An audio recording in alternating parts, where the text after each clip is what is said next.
না না বাবু, আপনি যার সম্বন্ধে জানেন না তার সম্বন্ধে এরকম কথা বলতে পারেন না। আমার স্বামী দেবতার মতো, উনি কোনোদিন কারো কোনো ক্ষতি করেননি, আর না ওনার সাথে কারো শত্রুতা আছে। উনি এমন ব্যবহার করতেই পারেন না। হয়তো ওনাকে কেউ শিখিয়েছে এরকম।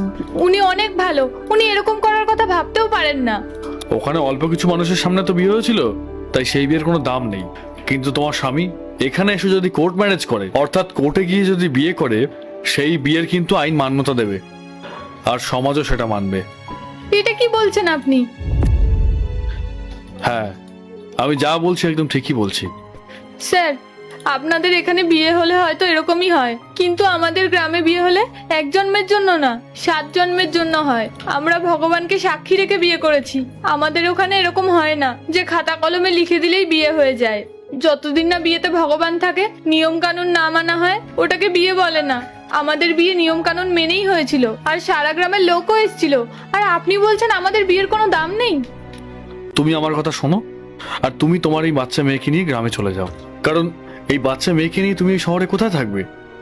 না না স্যার, আমি আর আমার মেয়ে এখান থেকে কোথাও যাব না। দেখো, তুমি নিজে যদি কিছু করতে চাও আর তোমার ওই স্বামীকে শাস্তি দিতে চাও, তাহলে আমি তোমার সঙ্গে আছি। স্যার, আমি করতে তো চাই, কিন্তু আমি কিছুই তো পারি না। আমি চাই না গ্রামের অন্য কোনো মেয়ের সাথে এরকম হোক, যেমনটা আমার সাথে হয়েছে। শোনো বোন, আমার একটা এনজিও আছে, তুমি চাইলে এনজিওতে থাকতে পারো এবং কাজও করতে পারো।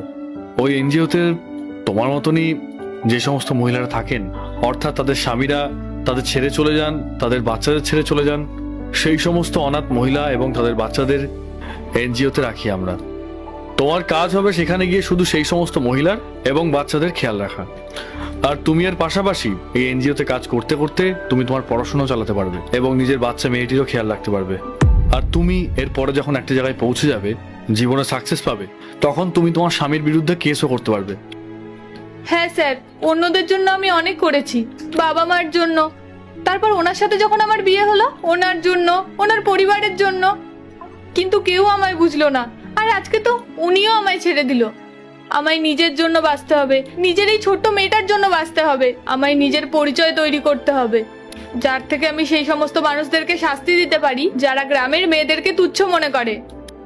আচ্ছা চলো, এবার আমি তোমাকে আর তোমার মেয়েকে আমার অফিসে নিয়ে যাচ্ছি, চলো।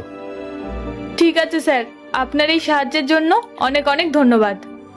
আরে ঠিক আছে ঠিক আছে, কোনো ব্যাপার না, চলো বাবু আমরা যাই।